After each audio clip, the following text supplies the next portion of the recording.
Broner with AB Boxing News. I'm here with Robert Garcia and his team. There you go, the team. Robert, this fight is the biggest fight of the summer. You know, if Adrian Broner loses, do you think he should retire? Why would he retire, man? He shouldn't retire? Why would he? I mean, he lost to Porter, he lost to Maidana, and possibly to Mikey Garcia. There's fighters with more losses that don't retire. You know, why would he retire? You know, he's unless he gets injured where he can never fight again. Well, obviously, there's something. But Broner is, you know, fighters with you know, losing to Maidana, losing to Porter, and if he loses to Mikey, it's nothing to be ashamed of. He's still a big draw. He's still, you know, he's still gonna be that fighter that talks a lot and builds up fights. So there's no way he would retire. If this fight is a close fight, you think they should have another fight, maybe even a trilogy, such as, like, let's say for the NBA, like Cleveland Cavaliers and Warriors type, or you think this is the one? Well, you know, we'll see after Saturday. You know, if the fight is good enough for a rematch, then we'll be more than happy to do a rematch. But you know, it all depends on the fight. You know, if we see we have a fight where fans and TV and promoters and everybody involved say it's deserving of a rematch, then of course we're gonna have a rematch. You know, those are great fights. You know, we've seen a lot of rematches that turn out to be better than the first fight. So definitely.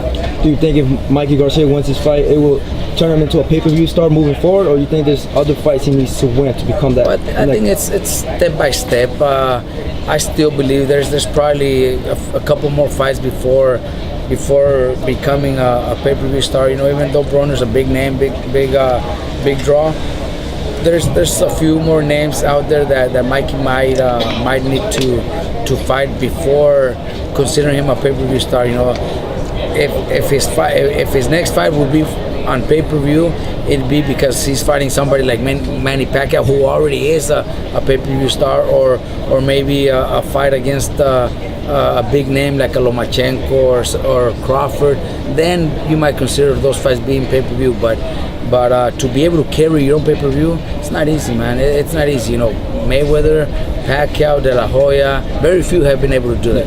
You mentioned Manny Pacquiao and Terence Crawford. Which of those two would you want for Mikey Garcia potentially down the road?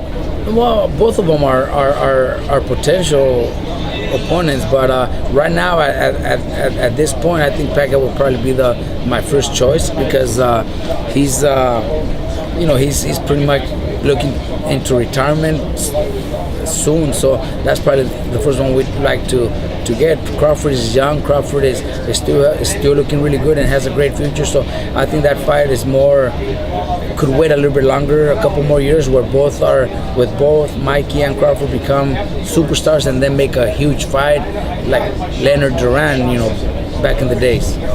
Can you tell me your thoughts about the Mayweather-McGregor the press tour? Do you think it was beneficial for them? Well, for them, they're going to make a lot of money. You know, Mayweather's going to make over 300 million. McGregor's probably going to make 100 million. So why wouldn't they? I can't blame them. But you know, it totally. You know, you can see it's just a show. People are buying a show, and those that order a pay-per-view, they have to know that they're gonna buy entertainment. You know, they're not buying a real fight. You're the only trainer with Marcus Maidana that had the opportunity to fight Mayweather and Adrian Broner. Out of them two, who's the better trash talker? Out of them, Broner is. I think Broner is. Yeah, definitely. And between Broner and McGregor? McGregor fucking kills all of them, man. McGregor kills all of them. McGregor's bad at that shit. He's good.